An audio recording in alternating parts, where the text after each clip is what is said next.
If you're looking for a video guide on what abilities to take and how to use them, and just general tips on how a sorceress functions in PvP, then stay tuned to this video as I dive into the current meta build for the sorceress.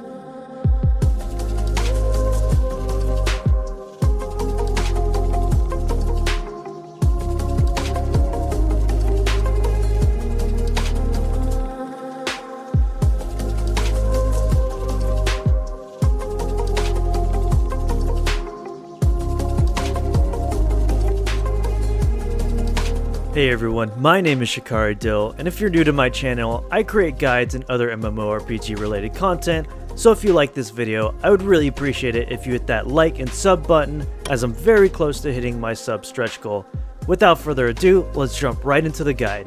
Your main role as a sorceress in PvP is to create these massive zones to block off and control the battlefield for both you and your teammates. They can also pump some serious damage in some of these bigger PvP content like co-op battles, aka battlegrounds, and 3v3s. And this is really where the sorceress is at its best.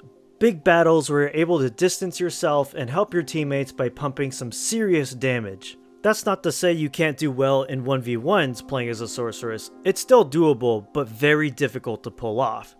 As a sorceress, you're very squishy, you have no super armor, so it's very vital that you learn to position yourself properly. One tip that I can give you to help out is to go into the settings and switch your camera to forced 21:9 aspect ratio.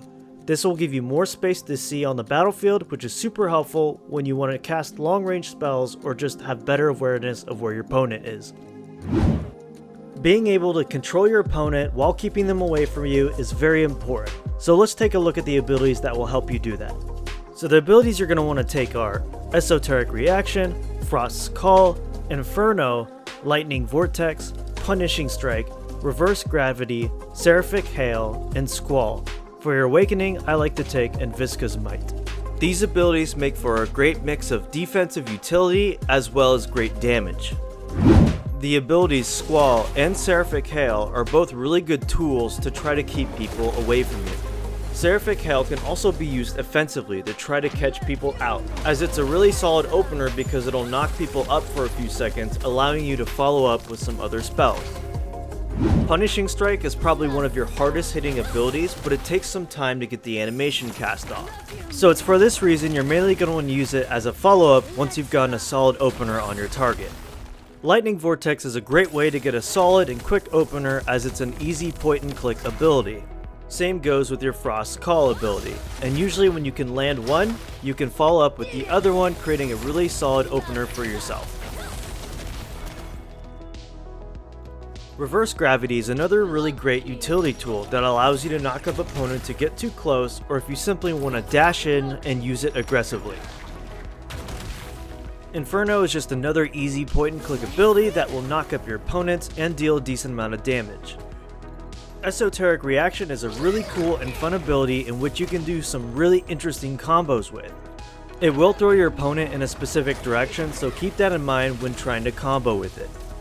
When you throw all those abilities together, you have different combinations of cool combos you can do, but here's one for example.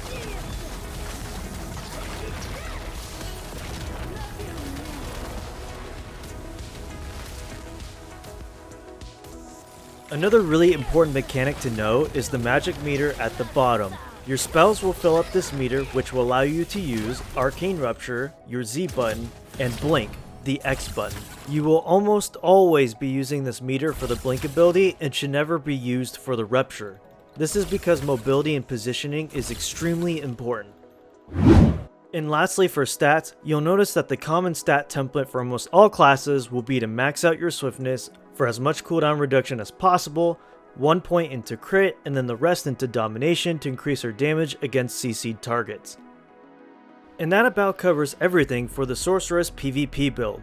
I've honestly had so much fun with this class. I think of it as the battlefield enabler, catching people out with huge AoE effects and then dishing out some pretty massive damage to multiple targets. If you're into being a backline DPS with the potential of nuking multiple targets at the same time, then I would highly recommend you give the Sorceress a try.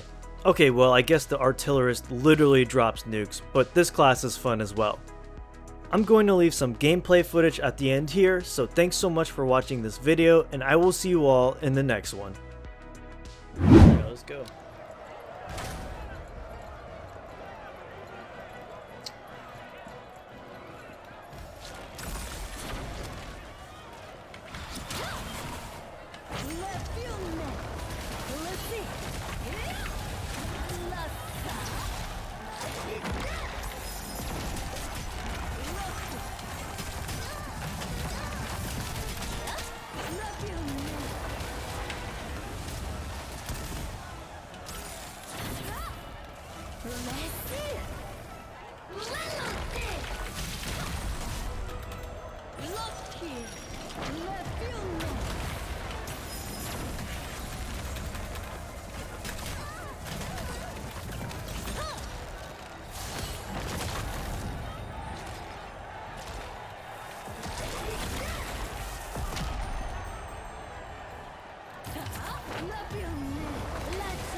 Woo! That's a lot of damage.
GG! That's how you do it! The twinsies.